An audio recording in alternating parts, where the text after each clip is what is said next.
Malayalam big boss season 7 നമ്മുടെ task എല്ലാം കഴിഞ്ഞ് എല്ലാവരും വന്ന് ക്ഷീണിച്ചിരിക്കുന്ന സമയത്ത് അനീഷേട്ടൻ അവിടെ കിടക്കുന്നു. അതേപോലെ ശൈത്യ, നമ്മുടെ ബിന്നി ഇവരൊക്കെ കിടക്കുകയാണ്. ആ സമയത്താണ് പട്ടി കുരയ്ക്കുന്നത് ബിഗ് ബോസ് വീട്ടിൽ. അപ്പോഴേക്കും എല്ലാവരും വേഗം ഞെട്ടി ആരാണ് ഉറങ്ങുന്നതെന്ന് പറഞ്ഞുകൊണ്ട് അപ്പോൾ എല്ലാവരും അനീഷാണ് അവിടെ കിടന്ന് ഉറങ്ങുന്നതെന്ന് ഷാനവാസ് പറഞ്ഞു. അനീഷ നീ വാ തുറന്ന് പറയടാ, നീ ഉറങ്ങിയെന്ന് പറയടാന്ന് പറയുന്നുണ്ട്. അപ്പോൾ അനീഷേട്ടൻ മിണ്ടുന്നൊന്നുമില്ല, അനീഷേട്ടന് കറക്റ്റായിട്ട് കാണിക്കുന്നില്ല. അപ്പോൾ രേണുസുതി പറയുന്നുണ്ട് അനീഷേട്ടൻ ഇവിടെ കണ്ണു തുറന്ന് കിടന്നേന്ന് പറയുന്നുണ്ട്. അക്ബർ പറയുന്നുണ്ട് അനീഷേട്ടൻ അവിടെ കിടന്ന് ഉറങ്ങിയെന്ന് പറയുന്നുണ്ട്.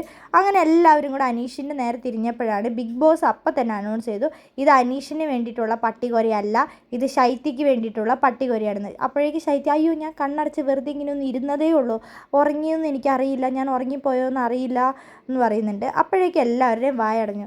അപ്പോഴേക്കും പ്ലേറ്റ് മാറ്റി നമ്മുടെ അക്ബർ പറയുന്നുണ്ട് അനീഷേട്ടൻ ഇന്നലെ ടാസ്കിൻ്റെ സമയത്തൊക്കെ ഫുൾ ടൈം ഉറങ്ങിയതല്ലേ, പിന്നെ എന്തിനാണ് അനീഷേട്ടൻ രാവിലെ കിടന്ന് ഉറങ്ങുന്നത്, ശൈത്യമൊക്കെ അങ്ങോട്ട് ഉറങ്ങട്ടെ എന്ന് പറയുന്നുണ്ട്.